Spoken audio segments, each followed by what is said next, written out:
ನಿಮ್ಮ ಇತಿಹಾಸ ಏನು ಅನ್ನೋದನ್ನ ನಾನು ಹೇಳ್ತೀನಿ ಕೇಳಿ. ನಮ್ಮ ಶಾಸಕರು, ಮಾನ್ಯ ಶಾಸಕರ ಇತಿಹಾಸ ಏನು ಅಂತಂದ್ರೆ, ಇವರು ಕಾಲಿಟ್ಟ ಮನೆ ಇದುವರೆಗೂ ಉದ್ಧಾರ ಆದ ಉದಾಹರಣೆನೇ ಇಲ್ಲ. ಸರ್ವನಾಶ. ಯಾವ ಮನೆ ಕಾಲಿಟ್ಟಿದಾರ? ಸರ್ವನಾಶ. ನಿಮ್ಗೆ ಗೊತ್ತಿದೆ ಇತಿಹಾಸ?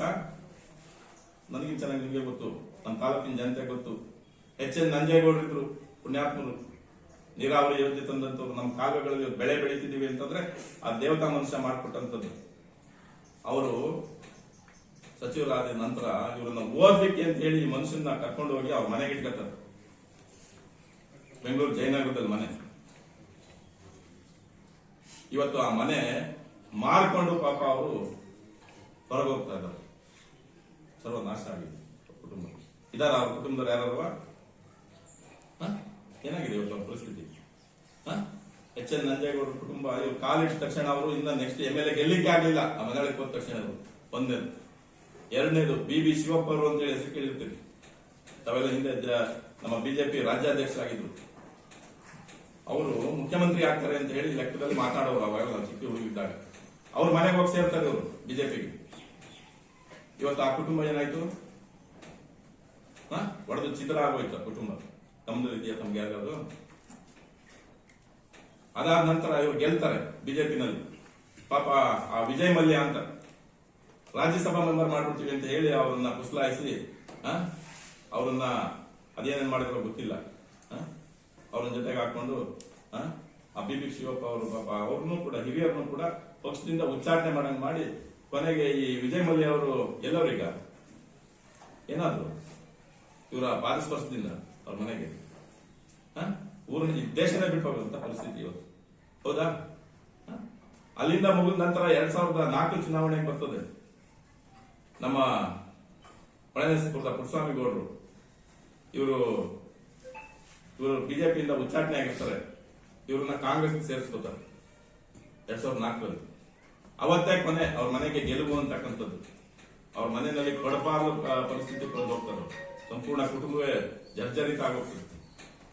ಆಸ್ತಿ ಪಾಸ್ತಿಗಳನ್ನ ಮಾರ್ಕೊತಾರೆ. ಅಲ್ಲಿ ಶೇಷಾದ್ರಿಪುರಂ ಇರ್ತಕ್ಕಂಥ ಮನೆ ಹಿಂದೆ ಹಿಡಿದು ಎಲ್ಲ ಅವರು ಕೂಡ 2024 ತನಕ ಆ ಮನೆಗೆ ಗೆಲುವು ಅನ್ನೋದೇ ಸಿಗೋದಿಲ್ಲ ಇವರು ಒಪ್ಪಿದ ನಂತರ. ಅಲ್ಲಿಂದ 2023ರಲ್ಲಿ ಏನಿವರು ಪುಟ್ಟಸ್ವಾಮಿಗೌಡರ ಮನೆಯಿಂದ ಕಾಲು ತೆಗೆದು ದೇವೇಗೌಡರ ಮನೆಗೆ JDS ಪಕ್ಷಕ್ಕೆ ಕಾಲು ಇಡ್ತಾರಪ್ಪ. ಇವತ್ತು ಏನಾಗಿದೆ ಅವ್ರ ಕುಟುಂಬದ ಕಥೆ? ಏನಾಗಿದೆ ರೀ? ನೋಡ್ತಾ ಇದ್ದೀರಲ್ಲ.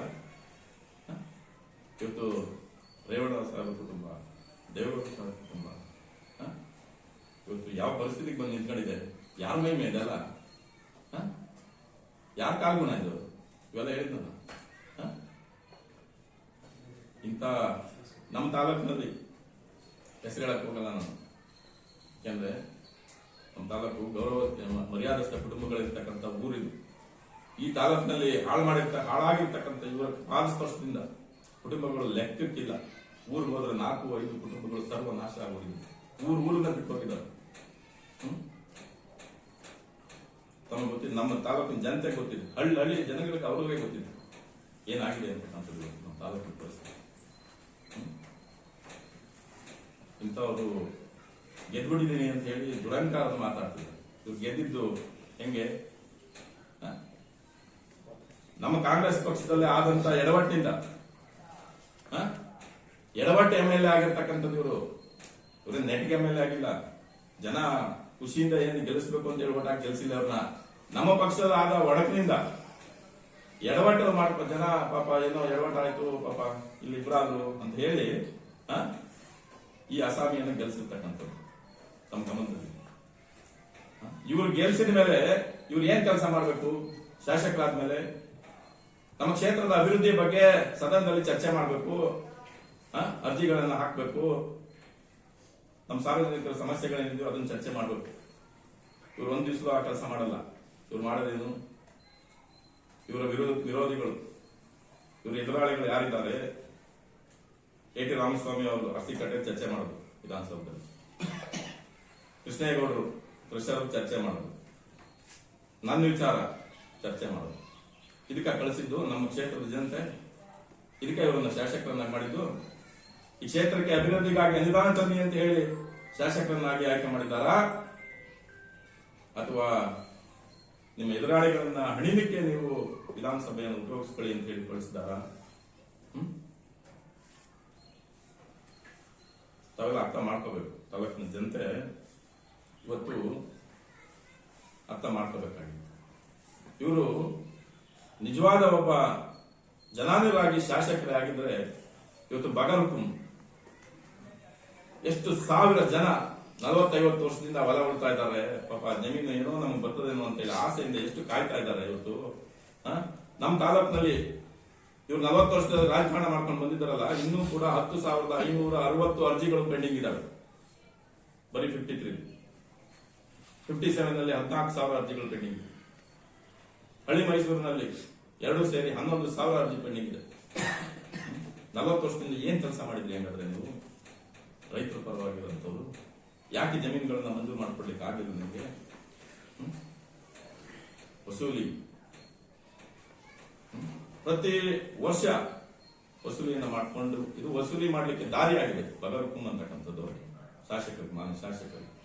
ಕೊನೆಯ ಚುನಾವಣೆಯ ವರ್ಷ ಇನ್ನು 3 ತಿಂಗಳಿದೆ ಅಂದಾಗ ಎಲ್ಲ ಅಧಿಕಾರಿಗಳಿಗೆ ಹೇಳ್ತಕ್ಕಂಥದ್ದು, ಇಷ್ಟಿಷ್ಟು ಫಿಕ್ಸ್ ಮಾಡ್ಬಿಡಿ, ತಂದ್ಕೊಡ್ಲಿ, ಈ ಸಲ ಮಾಡ್ಬಿಡೋಣ ಅಂತ. ಪಾಪ ರೈತರು ಏನೋ ಬರ್ತದೆ ಅಂತ ಹೇಳಿ ವರ್ಷ ಎಲ್ಲ ಬೆಳೆದಿದ್ದ ಬೆಳೆ ಎಲ್ಲ ಮಾರ್ಬಿಟ್ಟು ತಗೊಂಡೋಗಿ 40,000, 50,000, 60,000, 1 ಲಕ್ಷ ಕೊಟ್ಟಂತವ್ರು ಇದ್ದಾರೆ. ಬಂದು ಹೇಳ್ತಾ ಇರ್ತಾರೆ ನನ್ನ ಹತ್ರ, ಇಷ್ಟು ಕೊಟ್ಟಿದೀವಿ ಅಣ್ಣ, ಇನ್ನೂ ಆಗಿಲ್ಲ ಅಂತ. ಇಷ್ಟು ಅನ್ಯಾಯ ಮಾಡ್ಕೊಂಡು ಬರ್ತಿದ್ರಲ್ಲ, ಇದ್ರ ಅರ್ಥ ಏನು? ತಮ್ಮ ಕುಲ ಕಸಬನ್ನ ನೀವು ಇನ್ನೂ ಬಿಟ್ಟಿಲ್ಲ. ಯಾವ್ದು ನಿಮ್ ಕುಲ ಕಸಬು? ಬೆದರ್ಸೋದು, ವಸೂಲಿ ಮಾಡೋದು, ಕಲೆಕ್ಷನ್ ಮಾಡೋದು, ಇದನ್ನೇ ಮುಂದುವರ್ಸ್ಕೊಂಡು ಹೋಗ್ತಾ ಇದ್ರಲ್ಲ, ಸರಿನಾ ಇದು? ಮಾನ್ಯ ಶಾಸಕರೇ, ನಿಮ್ಮನ್ನ ನೀವು ಪ್ರಶ್ನೆ ಮಾಡ್ಕೊಳ್ಳಿ. ಈ ತಾಲೂಕಿಗೆ ನಿಮ್ಮ ವಿಶೇಷವಾದಂತ ಏನಾದ್ರು ಕೊಡುಗೆ ಇದೆ ಅಂತ ಅಂದ್ರೆ ಹೇಳಿ, ನಾನು ಬಹಿರಂಗ ಚರ್ಚೆಗೆ ಬರ್ತೀನಿ. ಫಿಕ್ಸ್ ಮಾಡಿ ಒಂದು ಜಾಗನ, ನೀವೇ ಫಿಕ್ಸ್ ಮಾಡಿ ಮಾನ್ಯ ಶಾಸಕರೇ. ನೀವು ಹೇಳಿದ ಜಾಗಕ್ಕೆ ನಾನು ಬರ್ತೀನಿ, ನೀವು ಹೇಳಿದ ಸಮಯಕ್ಕೆ ನಾನು ಬರ್ತೀನಿ. ಒಂದು ಸಮಯವನ್ನು ನಿಗದಿ ಮಾಡಿ ಬಹಿರಂಗವಾಗಿ ಚರ್ಚೆ ಮಾಡೋಣ. ನಿಮ್ಮಿಂದ ಈ ತಾಲೂಕಿಗೆ ಏನೇನು ಅನಾನುಕೂಲಗಳಾಗಿದೆ, ತೊಂದರೆಗಳಾಗಿದೆ, ನೀವೇನ್ ಮಾಡಬೇಕಾಗಿತ್ತು ನಾನು ಮಂಡನೆ ಮಾಡ್ತೀನಿ.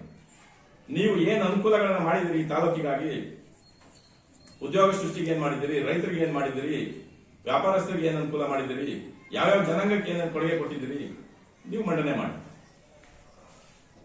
ಒಂದು ದಿವಸ ನಿಗದಿ ಮಾಡಿ, ನಾನು ಬರ್ತೀನಿ. ನಿಮ್ಮಿಂದ ಏನು ಅನ್ಯಾಯ ಆಗಿದೆ ನಮ್ಮ ತಾಲೂಕಿನ ಜನತೆಗೆ ಅನ್ನೋದನ್ನ ಇಡೀ ತಾಲೂಕಿನ ಜನತೆ ನೋಡೋ ರೀತಿಯಲ್ಲಿ ತಾವೆಲ್ಲ ಮಾಧ್ಯಮದವ್ರು ಬನ್ನಿ, ಸಾವಿರಾರು ಜನವನ್ನು ಸೇರ್ಲಿ, ಒಂದು ವೇದಿಕೆಯನ್ನು ಸೃಷ್ಟಿ ಮಾಡಿ. ಮಾನ್ಯ ಶಾಸಕರೇ, ನೀವು ಹೇಳಿದ ಜಾಗಕ್ಕೆ ನಾನು ಬರ್ಲಿಕ್ಕೆ ಸಿದ್ಧನಿದ್ದೀನಿ.